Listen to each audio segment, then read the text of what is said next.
नमस्कार, मी पंजाब डक. आज आहे 23 मे 2025. मी जात आहे गंगापूरकडे आणि या ठिकाणून समृद्धी हायवेवर अंदाज देणार आहे.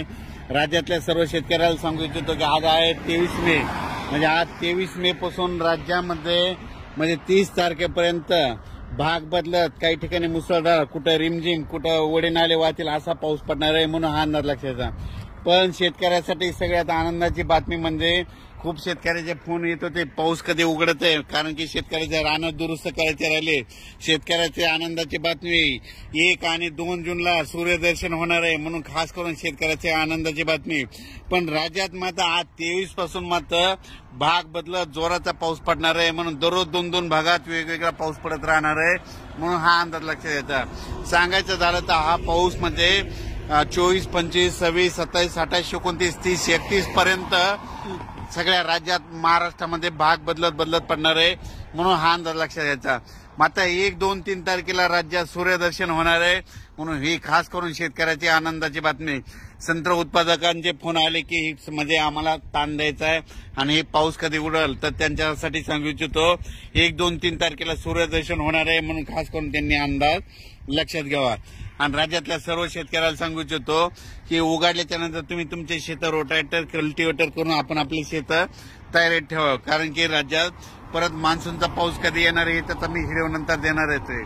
पण राज्यात मात्र 30 तारखेपर्यंत काही ठिकाणी मुसळधार पाऊस पडणार आहे, म्हणून हा अंदाज लक्षात घ्यायचा. आणि त्या मुसळधार पाऊस जिथं पडणार आहे, तुम्हाला एक सांगू इच्छितो की तो पाऊस सगळ्यात मुसळधार पडणार आहे मुंबईकडे पडणार आहे, म्हणजे मुंबईच्या सर्व जनतेने सतर्क राहण्याचे लक्षात घ्यायचं. त्याच्यानंतर साताऱ्याकडे जास्त मुसळधार पाऊस पडणार आहे, सांगलीकडे पडणार आहे, कराडकडे पडणार आहे, पुण्याकडे मुसळधार पडणार आहे, रायगडकडे मुसळधार पडणार आहे, पुन्हा त्याच्यामध्ये नगर जिल्हा संगमनेर भागाकडे देखील मुसळधार पडणार आहे. कोकणात सगळ्यात जास्त अतिवृष्टी होणार आहे. त्याच्यानंतर कोल्हापूरकडे मुसळधार पडणार आहे. सातारा त्या कोकण पट्टीमध्ये अति मुसळधार पाऊस पडणार आहे, म्हणून हा अंदाज लक्षात. त्याच्यानंतर परत हा पाऊस म्हणजे भाग बदलत पुन्हा मराठवाड्याकडे, विदर्भाकडे असा दररोज वेगवेगळ्या भागाकडे जाणार आहे. पण सगळीकडे 2-2 दिवस मात्र हजेरी लावणार आहे, म्हणून हा अंदाज लक्षात घ्यायचा. ज्या ठिकाणी जास्त पाऊस पडला नाही तिथं रिमझिम पाऊस पडणार आहे, कुठं निस्ते थेंबच येणार आहे, म्हणून हा अंदाज लक्षात घ्यायचा. या पावसामध्ये विजेचं प्रमाण जास्त आहे, वाऱ्याचं प्रमाण जास्त आहे. माझी सगळ्याला विनंती, विजा करत असताना आपली पाळीव प्राणी झाडाखाली बांधू नका आणि तुम्ही देखील झाडाचा निवारा घेऊ नका.